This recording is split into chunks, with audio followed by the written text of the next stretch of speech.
You probably think ancient humans survived without cell phones because they had to. They had no choice. They lived in small groups, stayed in one place, knew everyone around them, and if something bad happened, well, that was just life. But that explanation misses something crucial. Ancient humans didn't just survive without phones, they thrived without them. And understanding how they did it reveals something uncomfortable about the devices we can't put down today. Let's start with the obvious problem. Modern humans are obsessed with staying connected. We check our phones an average of 96 times per day. That's once every 10 minutes, whether we're awake or asleep.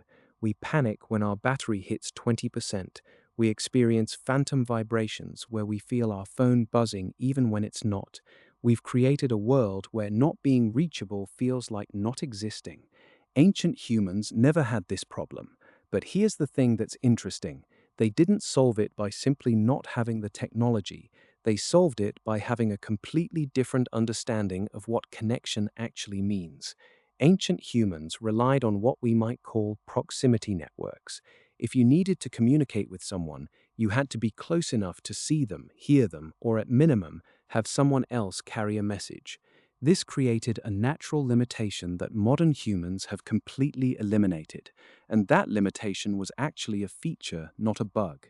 It forced ancient humans to be intentional about their communication. You didn't send frivolous messages. You didn't interrupt someone with a notification about what your cousin ate for lunch. When you communicated, it mattered. It had weight. But ancient humans did need to stay informed about things that could kill them. They needed to know where food was. They needed warnings about predators. They needed to know about conflicts with neighboring groups, so they developed sophisticated systems of information sharing that didn't require technology. They used storytelling. They used songs that encoded information about migration routes, seasonal changes, and survival strategies. A song wasn't just entertainment, it was a data storage system. A story wasn't just something to tell around the fire, it was how crucial knowledge passed between generations. Your grandmother didn't send you a text reminder to harvest plants in spring. She told you a story about the woman who planted seeds too late and starved, and you remembered. Here's where ancient humans had a genuine advantage over us. Their brains were literally optimized for this type of learning. Humans remember stories better than facts. We remember stories better than instructions. We remember stories better than almost anything else. Ancient humans leaned into this. They didn't have to fight their own neurology to absorb and retain information. They worked with it. Modern humans try to absorb information the way a phone does, through quick hits and rapid updates, but our brains aren't designed that way. We're wired for narratives, for context, for emotional connection to information. Ancient humans understood this intuitively, and it made them much more effective at preserving knowledge than we are, despite having less storage capacity. But what about emergencies? What if you needed to communicate with someone far away immediately? Ancient humans solved this through a relay system. If urgent information needed to travel across long distances, it would be passed from person to person, group to group. This is how warnings about invasions spread. This is how news of resource discoveries traveled. It wasn't instant, but it was often fast enough to matter. More importantly, it created a human network. The person relaying the message had to understand it, which meant they had to actually process the information. They became part of the communication, not just a conduit for it. This made the information more reliable. A game of telephone where each person genuinely understands and cares about what they're saying is surprisingly accurate. But here's what might actually explain why ancient humans didn't collapse without cell phones. They had something we've lost. They had genuine free time. Modern humans believe we're busier than ever, and in some ways we are. But we're also interrupted constantly by devices demanding our attention. Ancient humans worked hard. Hunting and gathering required serious effort and skill, but they also had genuine leisure time. Studies of modern hunter-gatherer societies suggest they worked significantly less than agricultural or industrial societies. They had time to rest, to play, to create art, to sit with friends and do nothing in particular. They had time to think. This is the real luxury that cell phones have stolen, not connectivity itself, but the freedom from the constant demand for attention. Without a phone, ancient humans couldn't be constantly monitored. They couldn't be always on call. Nobody could interrupt their day with a message marked urgent.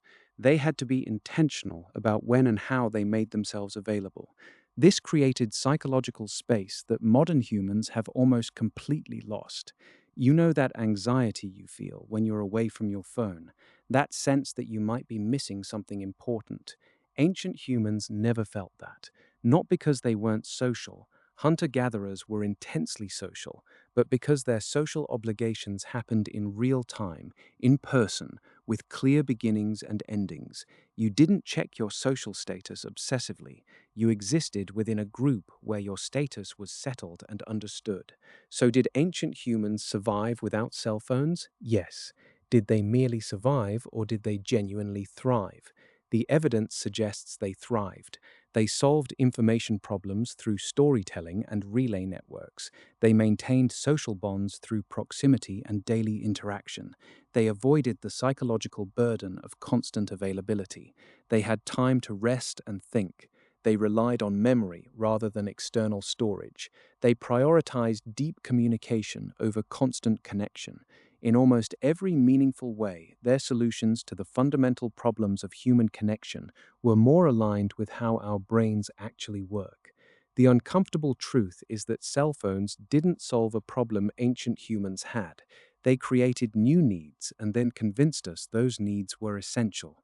Ancient humans never felt the need to check a device every 10 minutes because their lives weren't structured to create that need.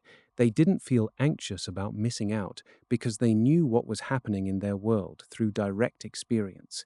They didn't suffer from the attention fragmentation that modern humans deal with because nothing was competing for their focus every second of every day. And here's the thing that should make you think. We can't go back to that world. Civilization requires the coordination that phones enable. But understanding how ancient humans stayed connected without phones might help us recognize which features of constant connectivity we actually need and which ones are just habits we've picked up. Maybe the answer isn't to abandon phones entirely, but to be more intentional about when and how we use them, to create boundaries around availability, to reclaim some of that psychological space that ancient humans had naturally, to remember that genuine connection doesn't require constant contact, it requires presence, and presence is something no phone can provide.